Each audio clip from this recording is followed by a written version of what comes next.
Okay, hello everyone, and welcome to RCS Exchange Talks. Thanks for joining us this evening. My name is Michael and I'm a second year PhD researcher at RCS. I've known our speaker, Dr Sarah Hopfinger, as a friend from performance circles for some years, and I'm really pleased to be able to introduce her in this context. Dr. Hopfinger is an artist researcher who works at the intersections between live art, choreography, performance, ecology, intergenerational collaboration, chronic pain and CRIP practices, disability, and queerness. She creates collaborative, participatory, and solo performances, often working with diverse collaborators, including children and adults, trained and non-trained dancers, disabled and non-disabled performers, and non-human objects and materials. Her work has been presented nationally and internationally with organisations such as Battersea Arts Centre, South London Gallery, Imaginate, Buzzcut, and Earth Matters on Stage in the USA. Dr. Hopfinger is a lecturer in contemporary performance practice here at RCS. Tonight's talk is going to be a critical creative reflection on Sarah's current practice-led research project called Ecologies of Pain, which has been supported by a Carnegie Research Incentive Grant. This project explores, through performance and dance practices, how people living with chronic pain can have unique insights into what it means to live with and relate to wider ecological pain. She will be drawing on her research so far, which includes a solo performance called Pain. This explores Sarah's relationship to living with chronic pain and collaborative research with leading disabled artists who also live with chronic pain. Through her work, Dr. Hopfinger is discovering how living with chronic pain can be a kind of knowledge making, where knowledge about vulnerability, precarity, and pain can offer skills and approaches to what Donna Haraway calls staying with the trouble of our wounded earth. And now just some brief housekeeping announcements. Tonight's BSL interpreter is Yvonne Strain. Her video will be visible on the right-hand side of the screen. You can scale that screen up if you need to by hovering over the video and using the arrow. Tonight's closed captioner is Ailis Murray. The link to access the closed captions is in the chat box. The talk will be followed by a Q&A session that will last approximately 15 minutes. If you'd like to ask a question, please write it in the Q&A section at any time, which you can find at the bottom of the screen. You can upvote questions that you find particularly interesting, and I'll do my best to get to them. For the duration of this webinar, participants' cameras and microphones will be turned off.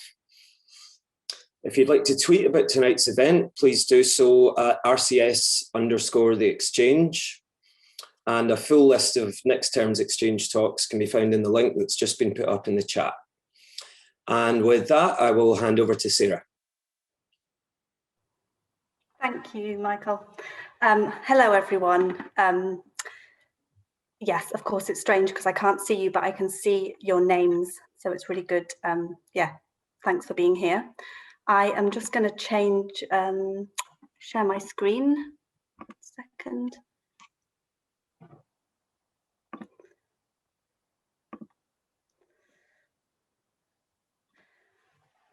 Okay. Before I start, just to let you know, there are some images which are of me, and they contain nudity.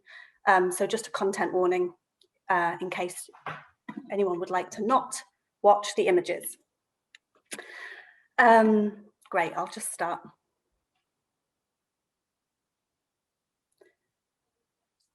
The air cools you in. The dust settles you here. The breaths stroke your presence. Welcome.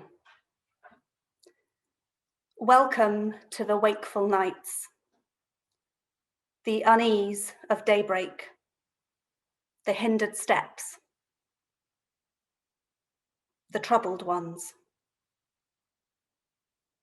The air cools you in. The air cools you in. Speaking in your slowed, disenchanted voice. There is space for you here, space for the unhealed.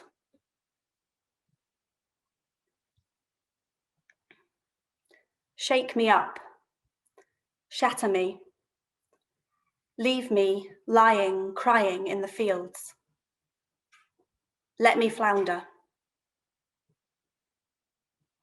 Flame up and compress my words and smiles. Undo my sense of self. Shoot me from the inside and ache it into my identity. Stiffening and shrinking my world. Stretching my fear and discontent. Lengthening my despair. This shimmering of the unbearable, the shadow sides, crisscross the now. We scream, come back to me. There is space for you here. This kiss of brokenness and damage, it wets, softens, and calms.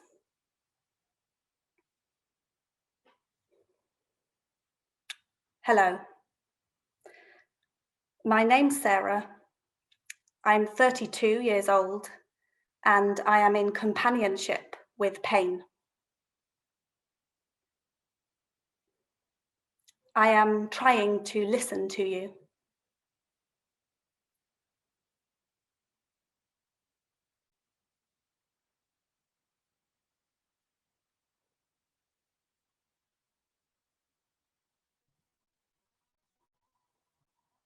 To get to know your qualities, character, and atmosphere. To acknowledge you, honor you, dance and perform with you. I am trying to think with you, learn from you, see what you have to say, and let you take center stage.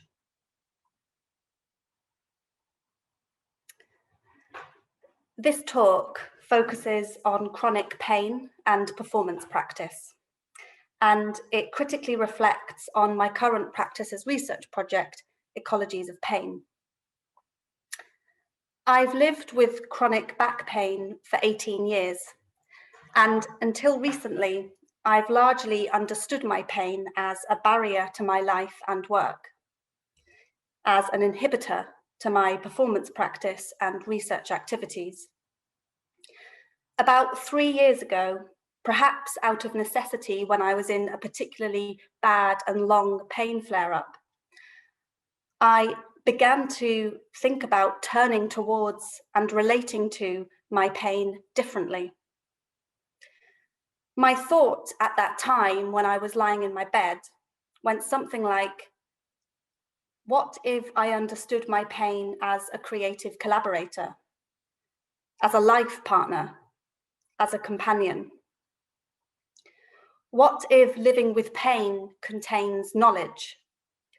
Knowledge that is not only valid and worth attending to, but knowledge that may in fact be critical to our times of living with wider collective pain, especially ecological pain. So Ecologies of Pain focuses on the knowledge and insights that can emerge from both living with chronic pain and creatively working with that pain. And the project explores what we might learn from these chronic pain experiences and practices about living on a wounded earth. For me, living and relating to my chronic pain involves certain kinds of expertise, such as working with unpredictability, learning to live with disruption and loss, and certain kinds of insight into precarity and human vulnerability. These expertise are arguably crucial skills for living in a world that's becoming increasingly unsupportive and unsustainable for human and other life forms. Ecologies of Pain seeks to explore and develop performance and dance practices by bodies with chronic pain in order to disseminate creative methods that might help us understand how to live with, acknowledge, relate, and respond to the pain of our current ecological and climate change emergencies. And the research contains two stages. Firstly, developing movement and performance practices by, with, and for chronic pain bodies. Secondly, exploring what the insights might be between working creatively with chronic pain and living with and responding to wider ecological pain.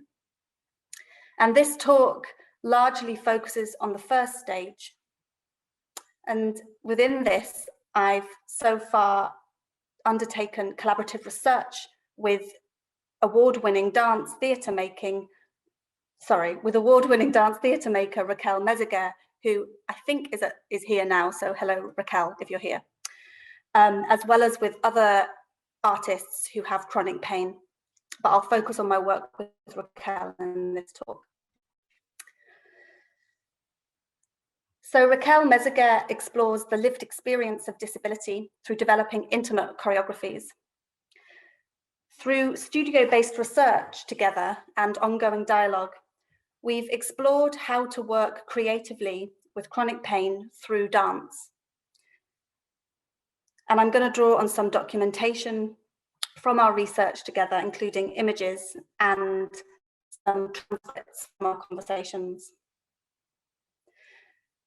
So I hope to reflect on how chronic pain bodies and experiences not only inform how we move, but might be able to recreate and remake approaches to choreography. I am working with a definition of choreography from the ecological dance artist scholar Erin Manning, who formulates choreography in terms of enabling the expression of patterns of energy and activity. For Manning, choreography is approached not as the organizing principle of pre-composed bodies, but as a technique for bringing to expression the patterning of activity.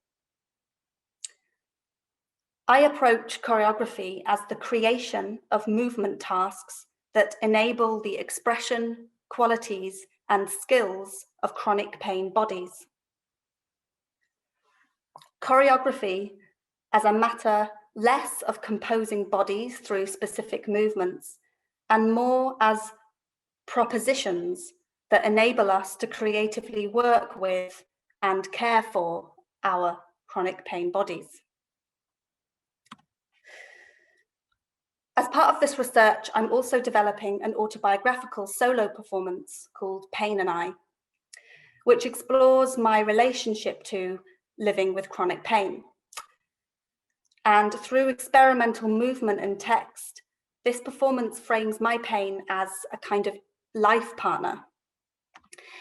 And it draws on my autobiography in order to shed light on the hardships, as well as the complexities and richness of chronic pain experience.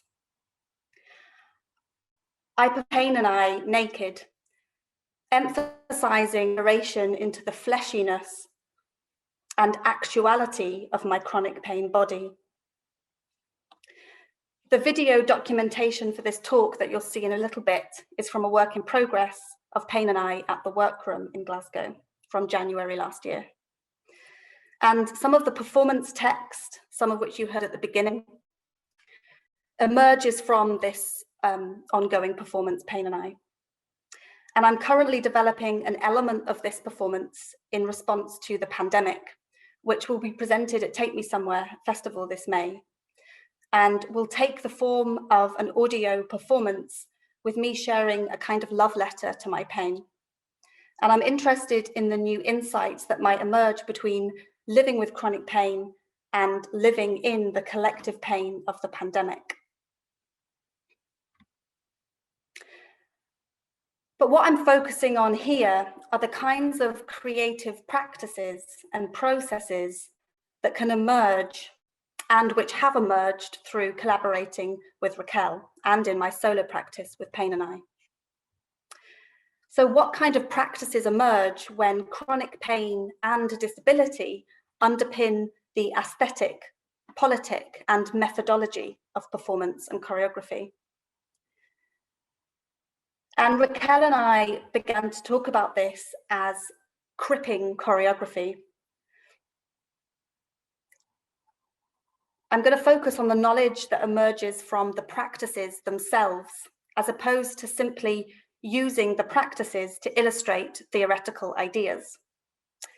Or as choreographer Rosemary Lee puts it, the aim in critically reflecting on dance is to value the knowledge generated by the practice itself, rather than producing interpretations only through analytical frameworks.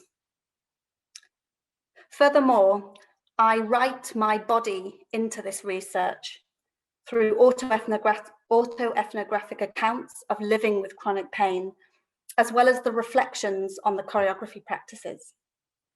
And this follows in the direction of many disabled scholars who, as Lara Burke describes it, acknowledge the embodied nature of knowledge production by writing their own bodies into their research. I think that my body's also written into this research in the approach that I've taken to developing this talk. It's involved writing in short stints, as I am unable to sit or stand still for much longer than 1 hour at a time. Regular walks in order to avoid provoking further inflammation, and working at odd times of the day and night, as my back pain is usually worse in the mornings. So my thinking and articulations of ideas have been partly determined by these punctuating daily practices, including the disruptions from muscle pain, stiffness, inflammation, aches, nerve pain. Burke reflects on her approach to writing, emphasizing how it is exceptionally difficult to write from an internal space that is constantly and unpredictably assaulted by the chaotic circuitry of a body in trouble, where shots of pain here and searing aches there cannot help but to distract the writer's train of thought, and so to punctuate the text in question.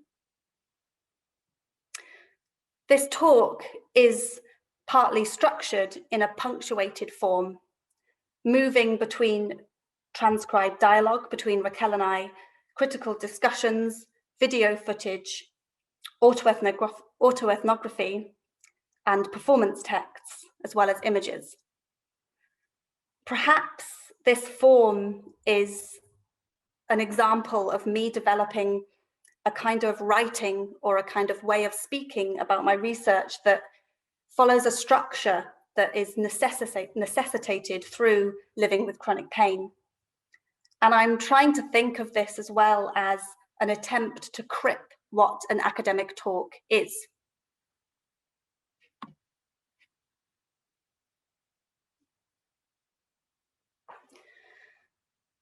The touch of breezes and whirlwinds that have brought you here sound out their bells, booming your validity, booming your vulnerability,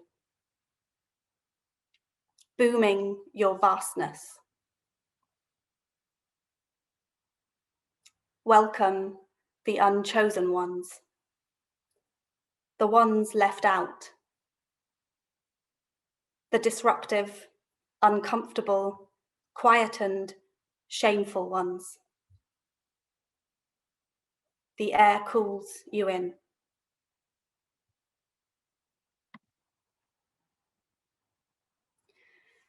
In our collaborative research, Raquel and myself explored how to care for our bodies through choreographic practices, and how the needs and patterns of our chronic pain bodies can be affirmed and celebrated through the choreographic practices we explored and developed.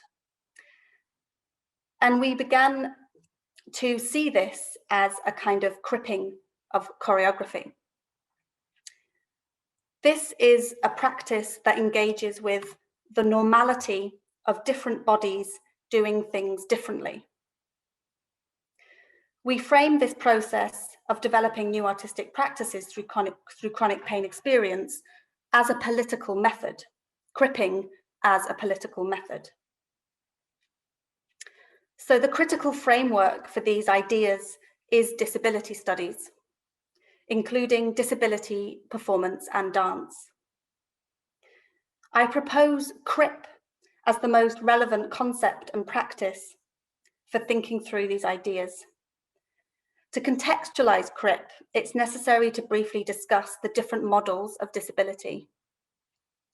The medical and social models are predominant in current research. The medical model views disability as a problem that rests with the individual, where certain bodies and minds are deemed abnormal. The medical model is arguably still the most dominant perspective in contemporary cultural thinking. The social model of disability emerged in Britain in the 1990s in reaction to the medical model, initially developed by disabled scholar Michael Oliver. The social model proposes that it is not an individual's impairment that disables them, but rather societal structures. It's the physical architecture, societal attitudes, and cultural norms that exclude and disable individuals.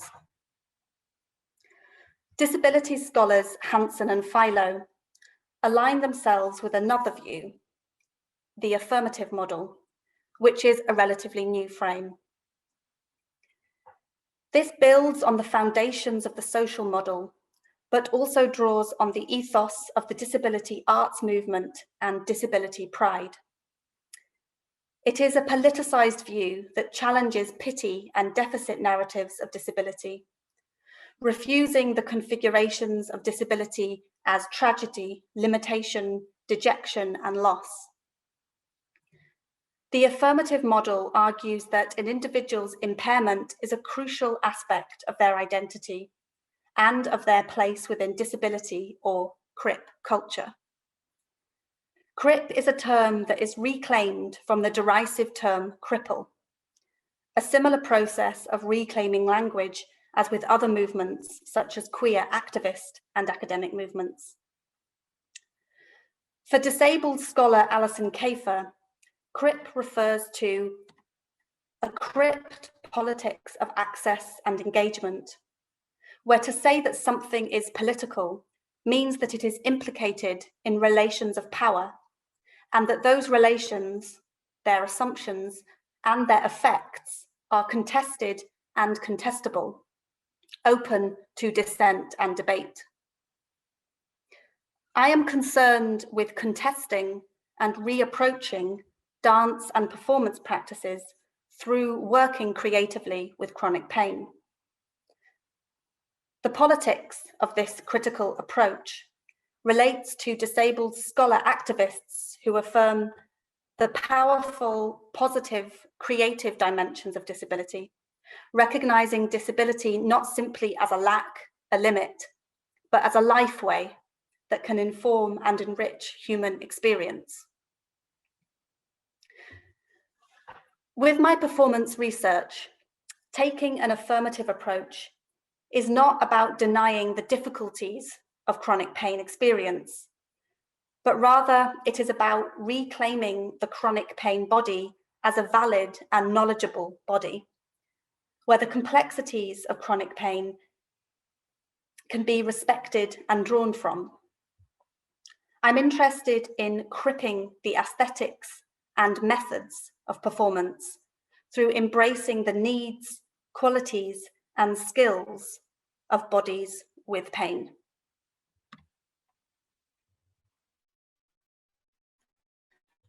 I first came across Raquel Meziger and her work by encountering an image of her lying down on a bench in the middle of a city. She needs to rest at different times of the day, and lying down is the only position that offers relief to her back pain and neuropathic pain in her legs and feet. Resting is, for Raquel, a CRIP practice that has emerged directly from living with chronic pain. She's interested in developing an aesthetics of rest. When I first saw this image of her lying down, I related to it instantly. I must lie in the same position because of my back pain, and I often feel self-conscious about doing this in public contexts. However, what was most compelling about this image was that I experienced it as a simultaneity of art and chronic pain. The power of this image was, for me, about the entanglement of the practicality of a physical need to lie down in a public space and the aesthetic of that action, or the aesthetic of that non-action of resting. So perhaps this image was beautiful to me because it tells of a body doing what it needs to do. This image spoke to me of chronic pain not simply as something to make work about, but as an aesthetic practice. Performance scholar Margaret Ham, in discussing the approach of working with learning disabled performers with a Welsh youth theatre company, discusses the experience of living with learning and physical disabilities as unrepresentable. I explore chronic pain in a similar way, less as an experience to represent in performance and more as a lived experience that may offer new ways of doing performance.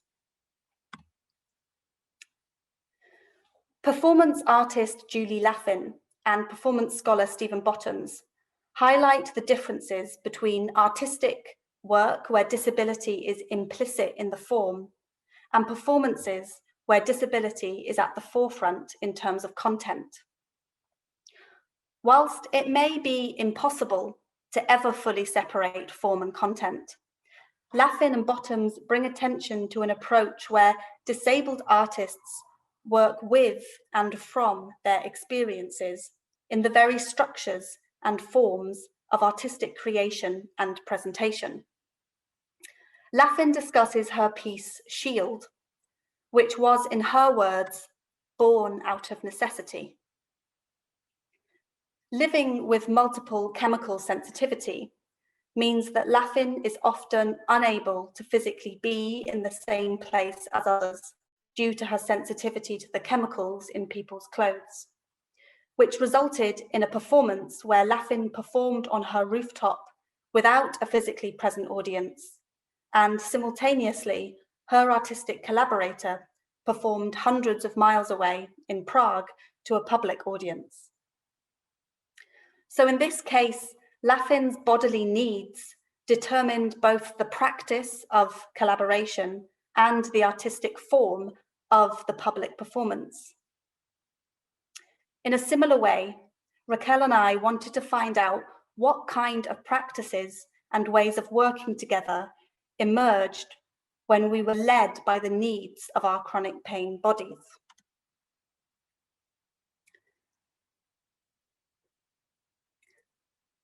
I remember walking along the Thames with Raquel when we first met, resting on a bench together, sharing stories about when the pain had been particularly bad at certain points in each of our lives, and the difficulties of continuing to create performance work when our bodies do not function or move as they used to. We spoke about shame, regret, care, and our complex relationships with our bodies, relationships that have evolved over many years of pain. We realized that we had similar ideas about the importance of finding ways to acknowledge and respect both the difficulties of living with chronic pain and the rich, even positive, complexity of pain experience. Our time has partly involved setting ourselves choreographic improvisational tasks in response to ideas that have come from us talking about living with chronic pain. And a method has emerged from our work, which we have been calling Cripping choreography. I further explored this method in devising Pain and I.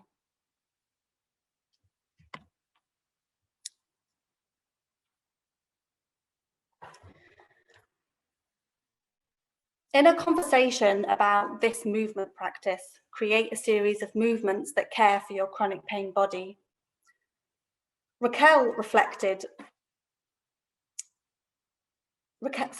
and I reflected. I reflected that as I started doing this practice, I really needed to go on a process with each movement. Keeping the sense of it being good for me could only happen by taking my time.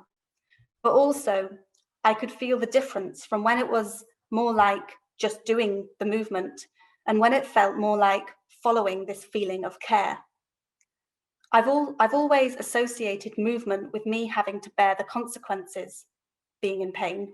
And so even just knowing that the point of this is to care for my back, that's the underpinning, that feels really important. That anything that comes from it comes from that feeling of care. And Raquel reflected, watching it, I felt like, oh, this is choreography. And at times that's where my head went. And at other times it was very touching when I remembered that you were doing it to care for your back. It felt different when I remembered that intention. It happened a few times that I was touched and I remembered. Maybe those times were the times when you were really caring for your body in the process.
The task to create a series of movements that care for your body had the potential to produce a certain quality of moving.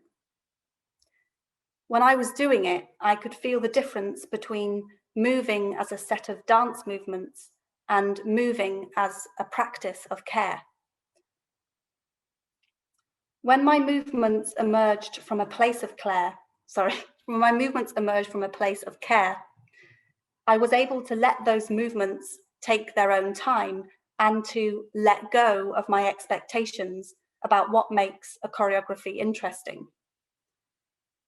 From my professional experiences and training in contemporary performance, I have developed and I think internalized certain ableist expectations of what makes choreography interesting.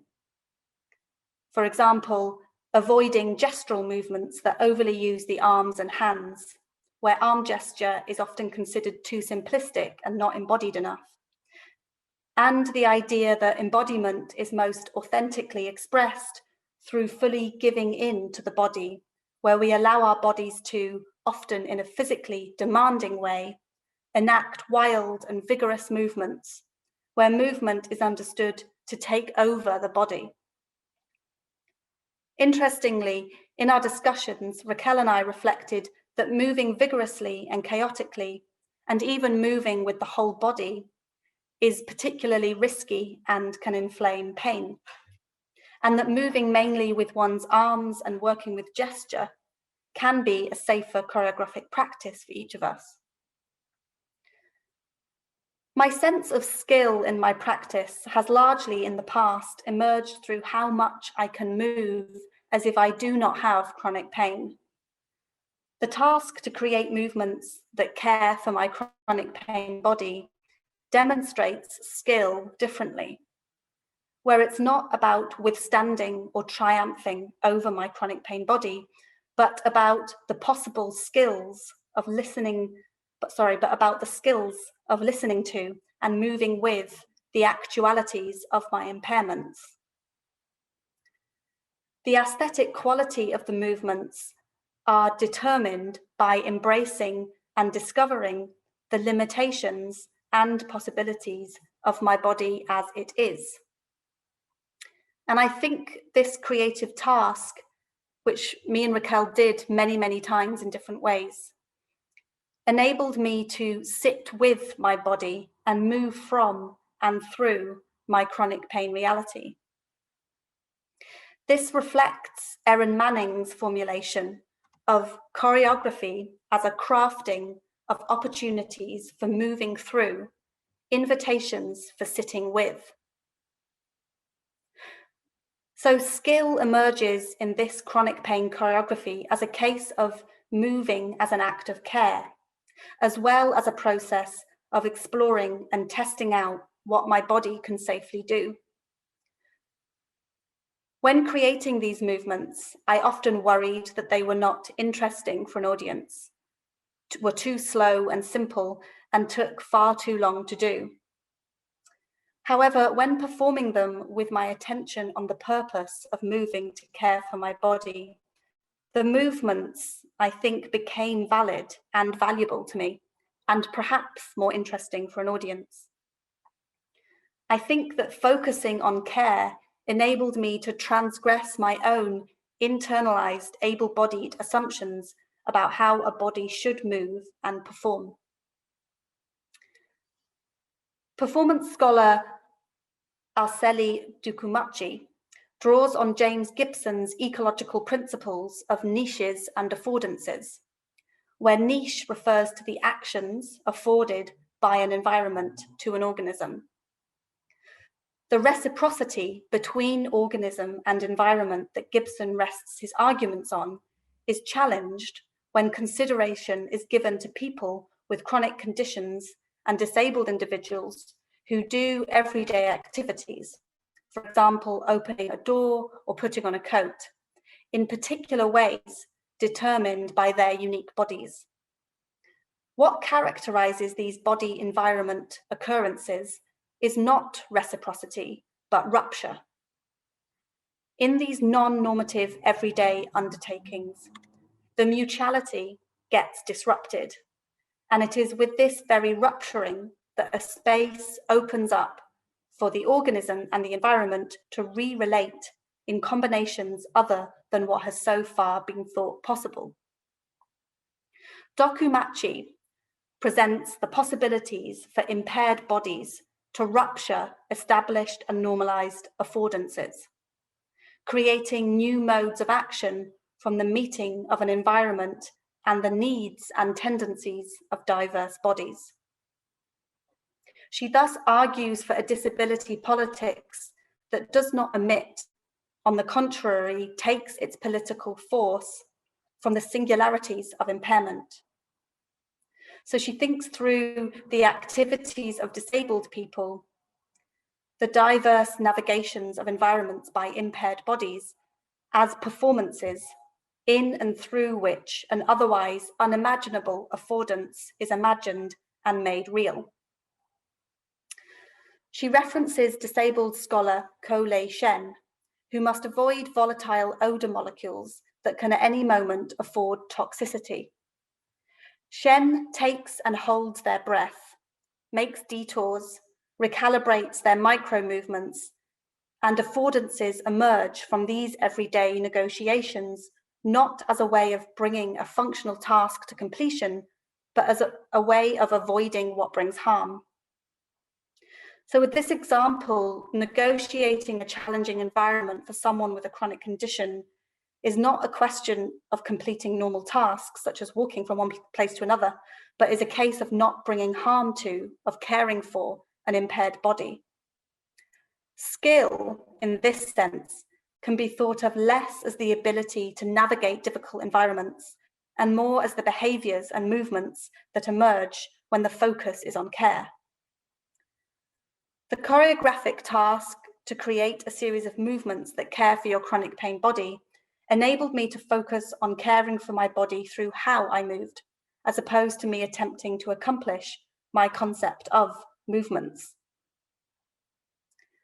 And I think that this can be theorized as what Palin would describe as a pro-body aesthetic. In discussing aging and damaged bodies in performance, Palin critiques how the aesthetics that we generate for the stage with our bodies has largely been antibody. Theatre often entails the body taking care of the artwork by moulding itself, in some instances, even to the extent of self-sacrifice for the theatre that it makes. And her conceptualization of a pro-body aesthetics refers to artistic performance as a means of self-care, which involves the performer finding the form of their body through movement, thereby confronting and learning how to best look after its pathological conditions.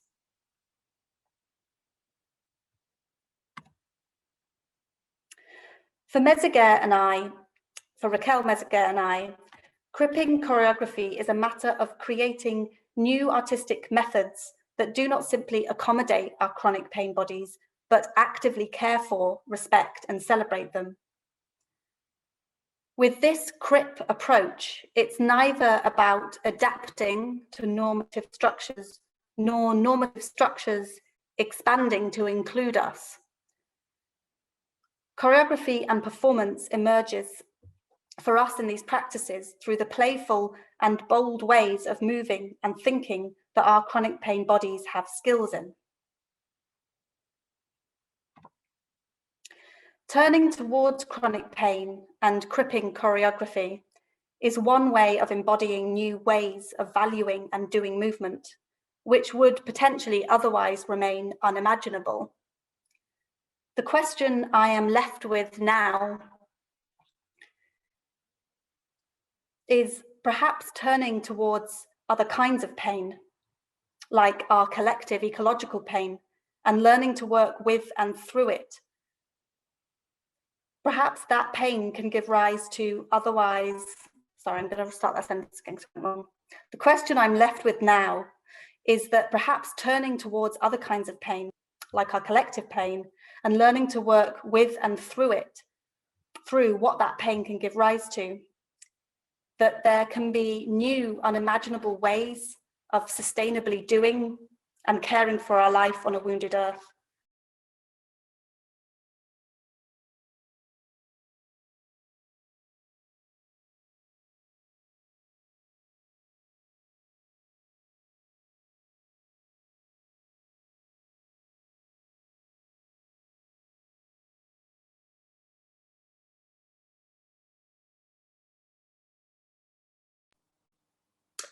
Hi everyone, just to say Sarah warned me that there's occasional glitches with her internet service, so hoping she'll be back in a second.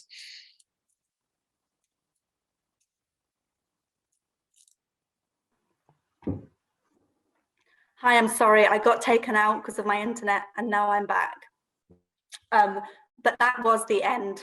And I was just leaving the end there with a question about how these kind of methods that I've been talking about of caring for or attending to the pain of my body, and that can give rise to unimaginable or previously unimaginable ways of moving, then perhaps if we can attend to wider pains, unimaginable, previously unimagined ways of doing things might emerge. Thank you. I'll pass over to Michael.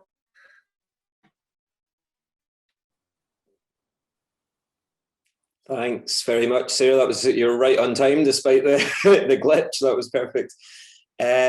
So we have around 14 minutes for questions. I think, Sarah, are you still there? You seem to have frozen.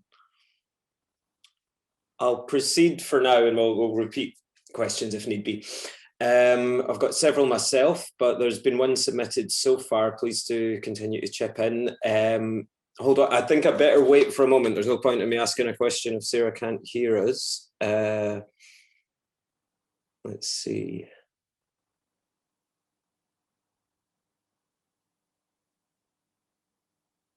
Hard to tell. I'll maybe, do you know what I'll do is, I think she has access to the Q&A anyway, so I'll read the question out for now, and hopefully she'll return by the time it's ready to answer. So this is a question from Beth Charlie, which is, I feel like we should wait for one more second since I'd imagine that's Sarah rebooting. Yeah, quick intermission.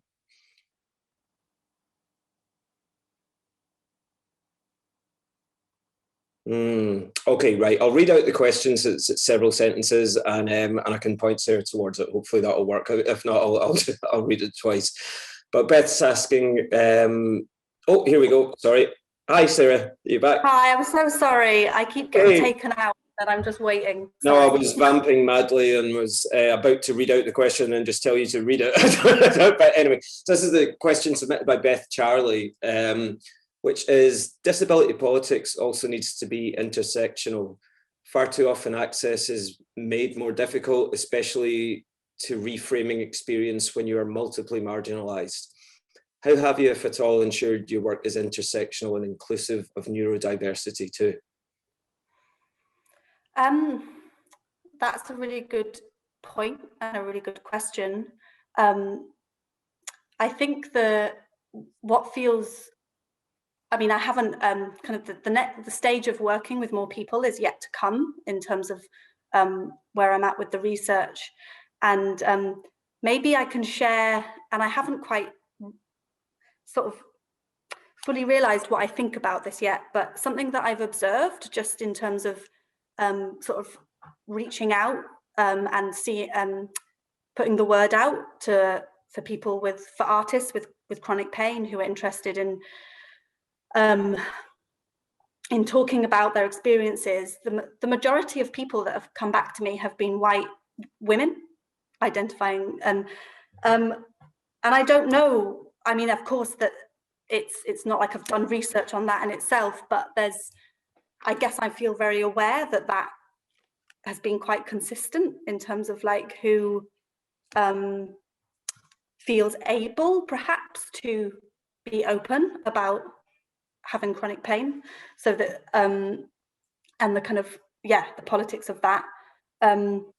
In terms of ensuring intersectionality, I think working for personally for myself, I feel like my kind of disability identity is really interconnected with queerness, and that of course is just two identities, but that feels, for lots of personal and wider reasons, like that's kind of entangled in sort of coming out with chronic pain felt like sort of an opening into coming out sort of with my queerness, not kind of directly, but anyway. So I think the kind of wider intersectionality as well feels like, I guess, the interest in marginal experiences and the knowledge of those experiences being, I guess I'm aware of like romanticizing like marginalized experiences, because sometimes when I'm writing about people with chronic pain, I'm like trying to claim how important our experiences are, but then in doing that sometimes I'm worried about putting a positive spin on it, or and so I think that this like engaging with the complexity of a marginal experience feels really important, and I guess people from different marginal experiences will know about that. So I think in terms of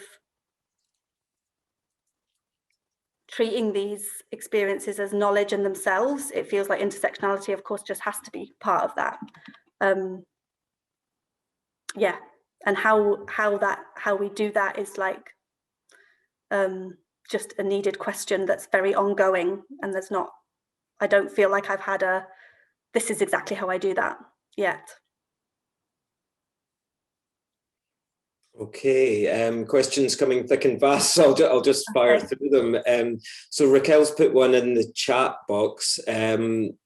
So do you have any idea about how you will apply this to wider planetary pain in terms of the choreographic tasks or ways of being together? Yes, I do.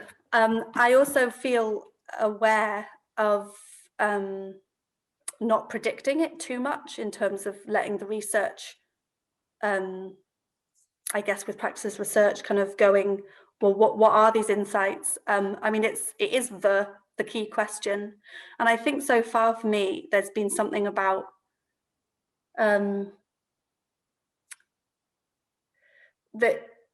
it's the kind of ways of being with oneself and the ways of being with each other where there's something about a certain kind of willingness to admit the pain, and I don't just mean the physical pain, I mean like the whatever it is, the kind of despair,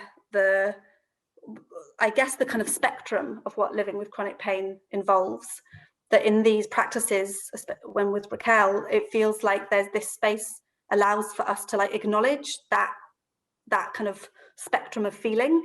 And I think that feels so far like the key thing, because I find it really hard to relate to ecological pain or to wider pain in a kind of, yeah, like what is the actual, sometimes it will happen sort of inadvertently, but are there holders or like methods? And I think part of what the method is about a space that really lets us acknowledge the spectrum of our feelings or our experiences. And that's kind of what I've learned that I need in order to explore my pain. So I'm like, so maybe that's what we partly need in order to explore ecological pain. But there's so many qualities about like, how do we work with unpredictability? How do we, yeah, someone's just put something about not just putting on a brave face, and like, yeah, there's something about this openness or like, yeah, and that necessitates a kind of non-judgmental way of being, I think. And yeah, so I think there's a lot of, it's like, what do we discover through that we need in order to like be okay about having pain? Maybe we need those things. But yeah, I think there's a lot, but there's also maybe the ones so far I've more predicted what they are, and I'm quite interested in what might come from the next stage of research without kind of trying to draw the insights too heavily. But yeah, thanks. Right. Just in passing, Abby's just written that not masking, putting on a brave face feels like a mask in a chronic pain context. I'm not personally quite sure in which way she means that. I don't know if you are, but Abby, if you'd like to kind of like extrapolate, I think that could be useful. I'll just keep battering through because we've only got 5 minutes left. Okay, very functional question from Ailey. How can folks reach out to Sarah and Raquel for more information and potential collaboration? That you can email me. I can put my email in the chat box and you can email me. Cool. That's easy. Okay, so a previous question from Abby Watson. A lot of your talk resonates from my experience, particularly in regards to the effects of internalized ableism and trying to untangle that through an alternative choreographic practice. If pain, impairment, and disability is unrepresentable, as you quoted, what does this mean when we present CRIP choreographies to an audience who may have an ableist or neuroableist or able-bodied stroke neurotypical expectant gaze? I think that's a really good question. Thank you, Abby. I was thinking about this thing as well of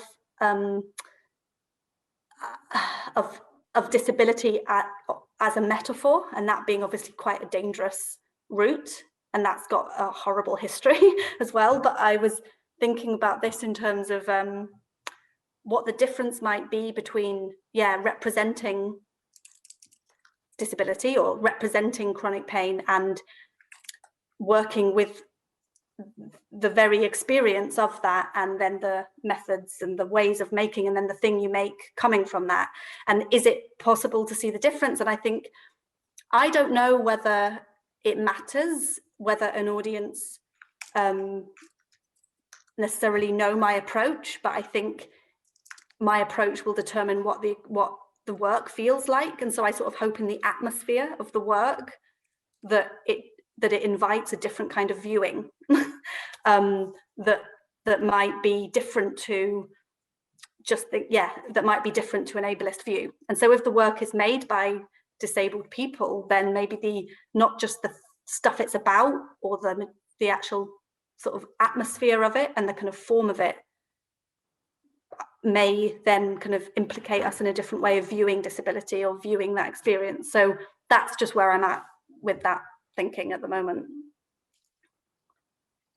Great, thanks.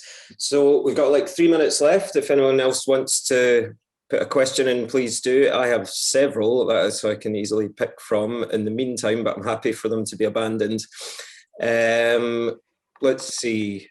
Yeah, okay, so I think this question for me could apply to quite a lot of things as well as just sort of physical pain, but how far do you how do I put this? Do you believe yourself when you're, the way I've written it is, have you managed to see periods of like incapacitation for normal work through pain as work in itself? Have you managed to sort of give yourself the latitude as in like, I am researching now, this is work, rather than I'm failing to get anything done? Because it just strikes me that the political aspect of what you're doing, of course, is a form of resistance, and to resist you, I feel like you need to constantly convince yourself that what you're doing is real and allowed in the face of messages to the contrary from a sort of ableist culture. Oh,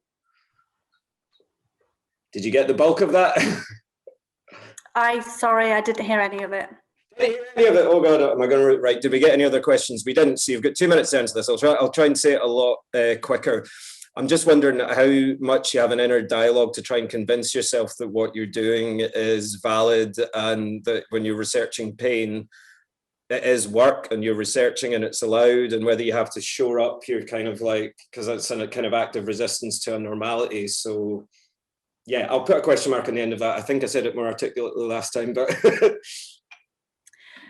like, do I have that debate in my own mind when I'm doing it? Like, yeah. do you like you have to reconvince yourself like this is important? And yes, I think this totally relates to that kind of internalized ableism, which isn't good for anyone. And yes, I totally have it, and I think it's maybe an ongoing process doing this research of remembering the purpose of it, and remembering that it's the kind of underpinning of it is this like respect of the knowledge that's contained within this experience. So if I'm not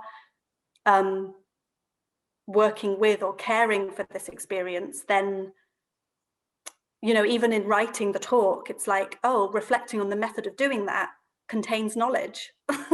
And so when I'm in it, I actually don't feel like I need to convince myself. It's actually when I'm outside of it and maybe thinking about doing it or talking about doing it that I feel I maybe have that yeah, that dialogue that you're referring to.